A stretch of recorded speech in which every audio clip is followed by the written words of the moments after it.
Welcome into the final episode of the pre-match meeting. Alex Steck, Tom Glader. Can you believe it? 17 The for final 17. 17 road games from Seattle to Atlanta. Plus a We've bonus gone at coast home. to coast, a bonus at home. Yeah, I forgot yeah, about that one. 18. Yes, so 18 for 18, right?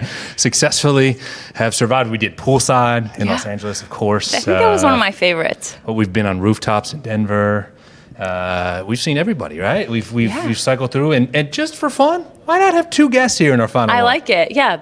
Go out with a bang. That's right. You gotta have a big one. Wrap it up big here in the nation's capital as FC Cincinnati gets set to meet DC United today at 4 o'clock. Yes, Decision Day presented by AT&T. All the teams are playing at the same time to increase the drama for the playoffs, of course. Last week we saw the Eastern Conference all start at the same time, and then the Western Conference all start at the same time last Sunday, and now all 12 matches in Major League Soccer will start at 4:25. On the nose today, they are synced. They're told if you're not ready on broadcast, they're starting the games no matter what. So 4:25, all the games will start today, and obviously for DC United hosting, there is a lot on the line today. They win, and they know they are hosting a playoff game at Audi Field. If they draw or if they fall to the orange and blue, well, then they're going to need some help, and they're going to have to wait and see where the other games fall as to where they end up.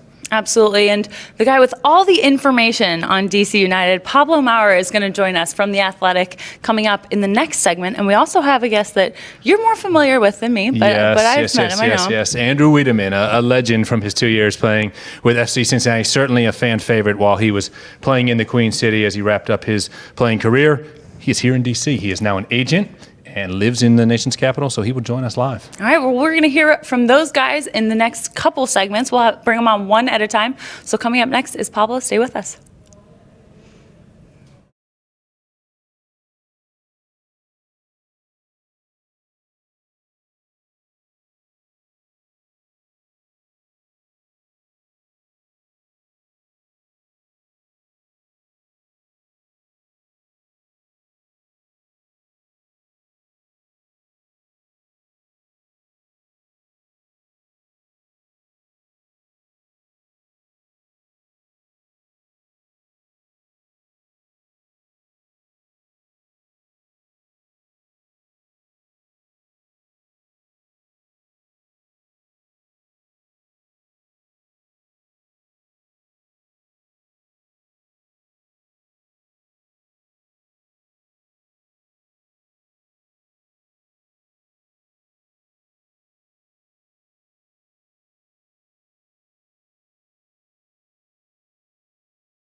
To the pre-match meeting. It's the season finale tonight.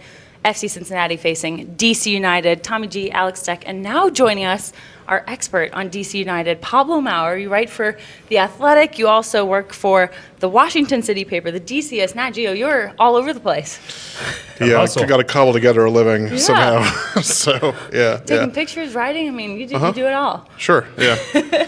So this year in MLS, you look at 2019, were there any big surprises to you? What did you think about this season overall for the league?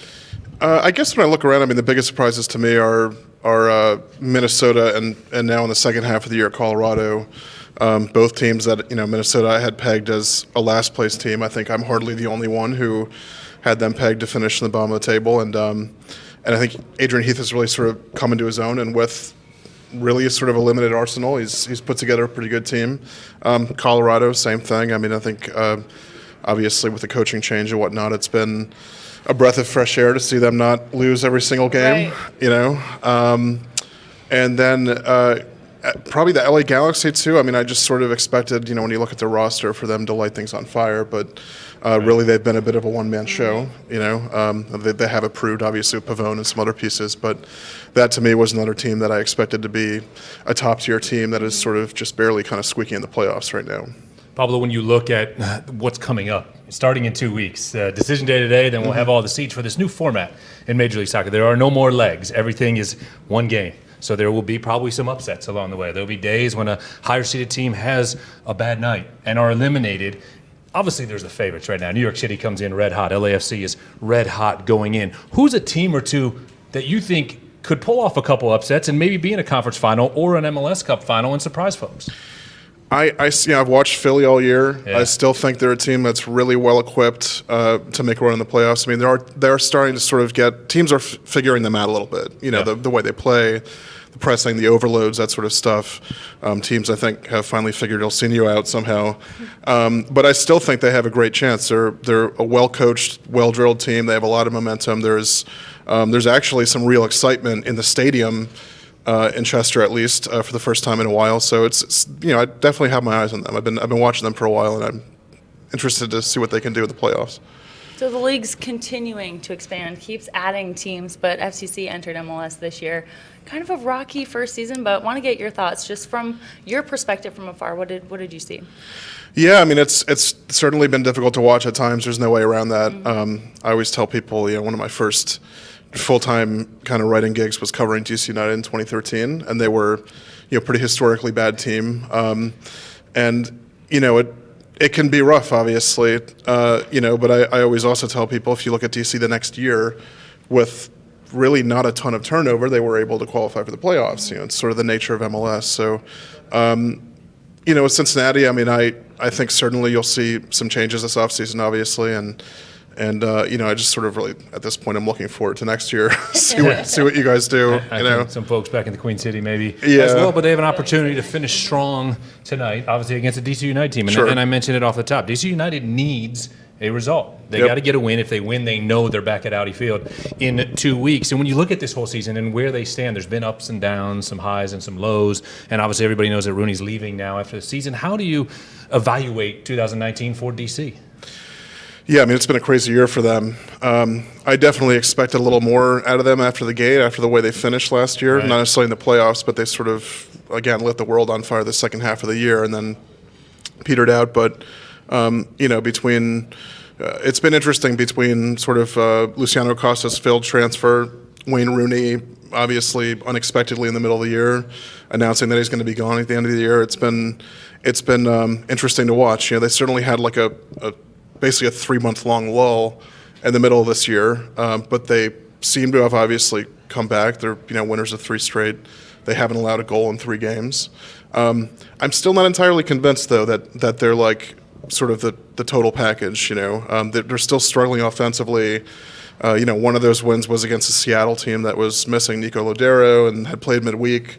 I'm just sort of at this point sitting back and like just interested to see what they can do in the postseason. It's MLS, who knows? Yeah. That's true. Yeah. Four good games, and you could be hoisting. Yeah. And Cincinnati, certainly with everything to play for, they could, if they win today, they could certainly be responsible for it being the last time DC's fans ever see Wayne Rooney because they won't ever play at home again.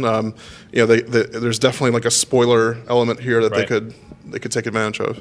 Talk about that recent form from DC. I want to look at their defense specifically. I mean, Frederick Briant, he's been named MLS Team of the Week for the past 3 straight weeks. Bill Hamid gets 4 shutouts in a row for the first time in club history, and now he's got the record for the most shutouts in a season, as well as his career, in MLS and for DC United's history. How have you seen the defense really improve? What is clicking for them? Yeah, I did not think Fred Briant would have the kind of season he has. He's getting up there in years. He's been an absolute rock for them. But to me, more recently, I look at 2 other pieces, one being Mora out wide, who's been excellent, and the other being Russell Knaus, who went from being a defensive midfielder to just sort of like a stopgap at right back and has been phenomenal, lights out, on both sides of the ball, really. So, with Bill, you just know what you're going to get. This is just my opinion. I still think he's a criminally underrated goalkeeper in MLS. He probably deserves a look with the national team that he hasn't gotten for any number of reasons. But no, they're in the past 3-4 weeks, they're definitely sort of playing as this cohesive unit, and it's been fun to I mean, watch. 75% saves and 1.16 goals against that. Yeah, It yeah. should get a lot more attention probably Sure, than it does. And there's sure. a couple old timers who are retiring now, and we'll probably open the door for him to be one of the more veteran guys. But Yeah. absolutely, we didn't see him in that July 18th match. He actually was there, did not start. Yeah. Cites his only start of the season, but certainly an important piece. Rooney can't play today. We mentioned the yellow card accumulation. How do you think they try to fill in with Rooney out? Yeah, I mean, I think you probably see Quincy Amarikwa at top, Yeah. who's been an interesting guy. He brings a whole different element. You know, he's just like a 90-minute mentality type of player, runs hard constantly, has a reputation for kind of getting in people's heads, which I think he does with varied effectiveness depending on who he's playing against. Right. Or you could see Luciano Acosta.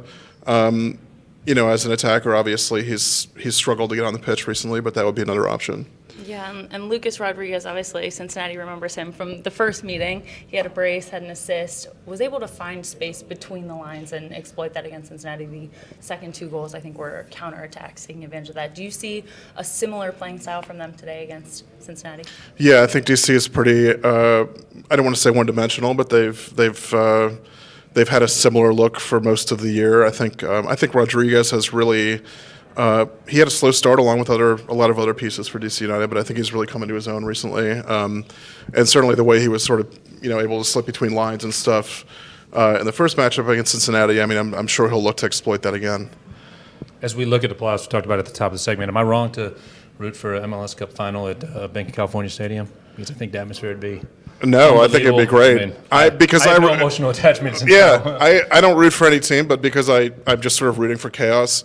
I'm hoping for like the New York City situation where they just have to find a stadium to play in. Series, right? Yeah, exactly. So they end up playing at I don't know, Randall's Island or something like that. But stadium, right, somebody's right. gonna host it. But no, I think we all would enjoy a work trip to a stadium with an infinity pool in it. Yeah, exactly. Yeah. And I do want to get your take on Audi Field. I mean, you covered the team for many, many years at RFK Stadium. What do you think of the new stadium?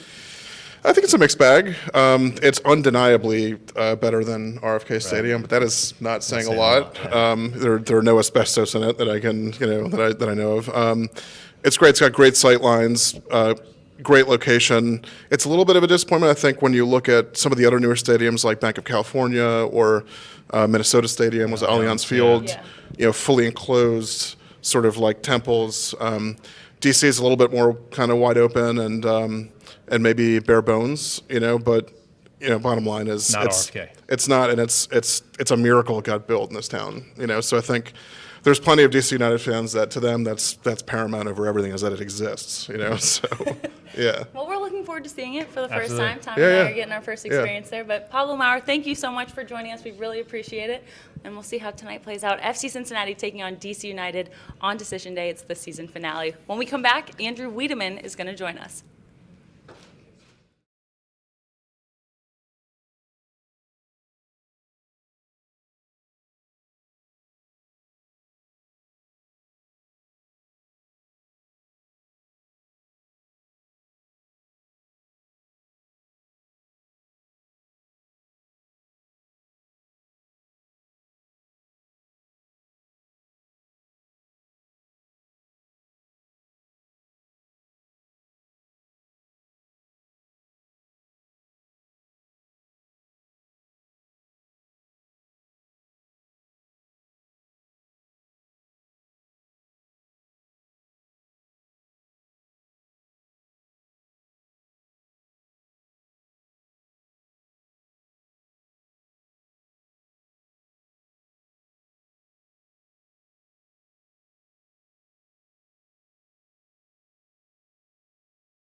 Welcome back into the final segment of the final episode of the pre-match meeting. Thank you guys for watching all season long.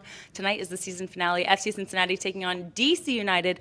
We are here in the nation's capital. Tommy G, Alex Deck, and now joined by very special guest, Andrew Wiedemann. I mean, that's the way to wrap it up, right? Yeah. Go with one of the original two from the FC Cincinnati bromance of 2016, 2017. still a Andrew thing, Wiedemann, huh? Jimmy McLaughlin. Yeah, the of course. bromance is strong. It's I mean, it's still never going. going to go away. I don't No, think no, you're no. the True, original true. 23. You're one of the OGs from the first 2 years of the USL era, and obviously still thought of very fondly, I can tell you, back in the Queen City. Good to see you, Weeda. Good to see you guys too. Appreciate you having me on. Just to make it very clear before we get into this, like you were on side, right?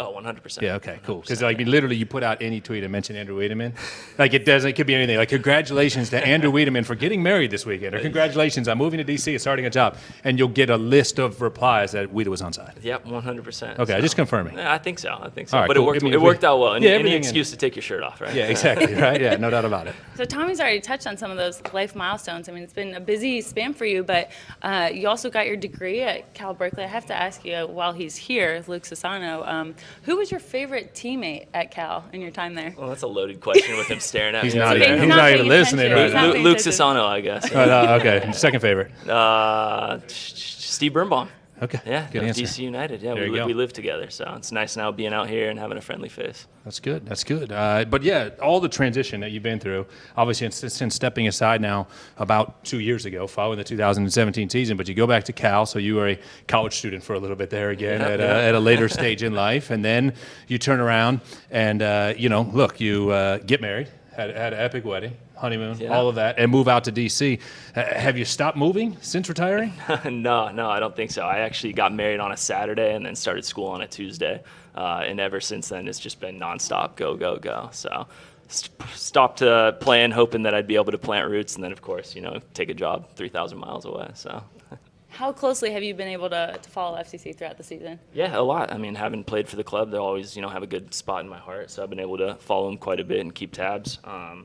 Certainly hasn't gone the way that, I would have hoped for the club, or I'm sure anyone would have. But there's been some progress, so looking forward to the future. Now you flip around now and you're on the agent side, right? Yeah. For your entire playing career, the agent was the guy that you were asking to look out for you. What's that experience been like now, being the guy that's looking out for the players? Yeah, it's been great, right? Being able to stay involved in the game, and then on the business side was, the side that always appealed to me more.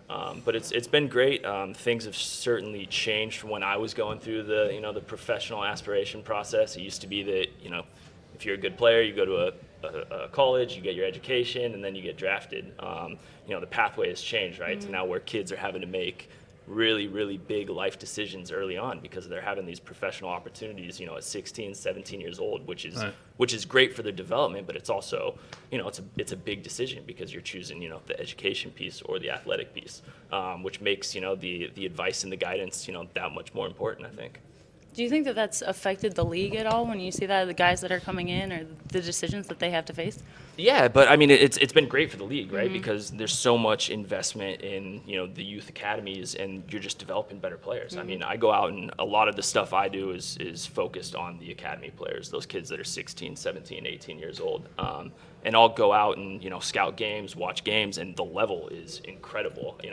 Some of the things these kids are doing at, even 13, 14, they're playing with such a high soccer IQ. They're great players, and that just was not the case when I was coming up. So the level's great. It's developing better players, and I think the product on the pitch is better for it. Well, I think we've seen some of that reflected with FC Cincinnati this year. You and I were talking about it beforehand, but the draft, right, Yeah. has influenced what FC Cincinnati's been able to do this year, and some younger guys have had to step in due to injuries and other situations, but we see what Frankie Amaya's done. Rashawn Dowie's been a piece of the puzzle. Tommy McCabe's been a piece of the puzzle, and to hit with 3 guys contributing in their rookie year out of the draft is a pretty high success rate. Yeah, I mean, absolutely, because, I mean, you're seeing it. Not as many guys from the draft are, playing big roles in the clubs, but large part due to the academy system.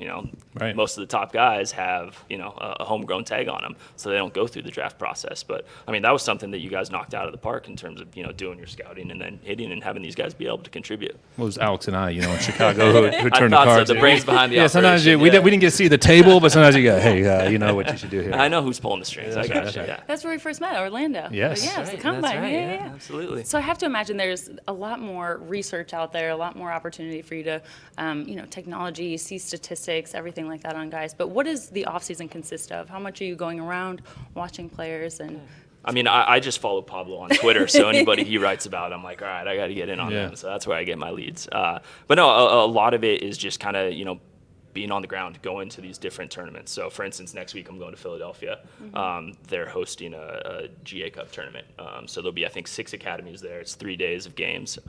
So just a lot of, just watching, scouting, because, everyone has a general idea of, who the top players are, but then it's also nice being able to go out and kind of vet it with your own eyes as well. That's something that, I bring to the table having played. I feel like I have a fairly good eye for talent. I can, see, does this kid have some traits that might, he's not just dominating at the U17 level, but it'll actually, be applicable when he's moving on up to the professional ranks and being able to do well there. So a lot of it is scouting, having conversations with people, that are club officials, that are running the academies, that are making the decisions. So it's kind of pulling all of that stuff together to then, find out who should we be targeting.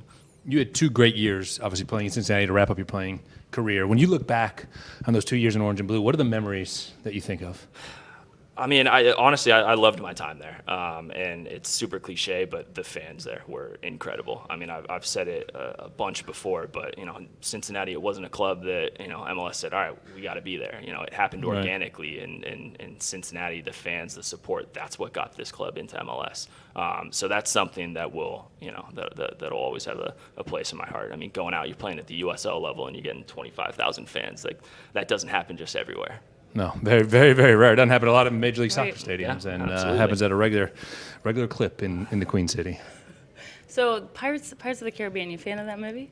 Where's this one going? All right, yeah, I'll bite, sure. So jump Ranyans, in. he referenced this at a training session, saying that this is what the team was going to be like in the playoffs, and just knocking teams out. Playoff-bound teams, yeah. Yes, playoff-bound Okay. teams, whether it was fighting for a home seed or just securing a playoff spot, and so far they've stayed true to that. The bounty is taking points away from teams that could be playoff bound. There you go. I mean, that's Chicago, good. Montreal, and now Good for maybe them. DC. Yeah, I mean, and look too, though. I mean, everyone's playing for a contract for next year too, right? So even though you're, eliminated from the postseason, that doesn't mean that these guys aren't still going out there and fighting hard and trying to prove something, because this is how these guys put food on the table, right? Yep. And so, they're playing for contracts for next season and beyond. Yeah, no, I agree. It's very exciting. It's exciting to be here in DC and to have you with us and see. It's good. I'm telling you, people ask about you all the time back in Cincinnati. So you are not forgotten back in the Queen City, where everyone appreciates your 2 years. They finally gave your number 23 out, though. I thought they had hung it up. No, I was pushing for that one, Yeah. but didn't have enough pull. So well deserved, though. Nice to see Van Werf wearing that one. Yeah, no doubt. Well, one of the guys that's also excelled from the USL to MLS, Emmanuel Ledesma. Tonight he has the chance to he overtake does. Alan Cruz in the Golden Boot race. Alan Cruz is leading with 7 goals, but he is suspended due to yellow card accumulation.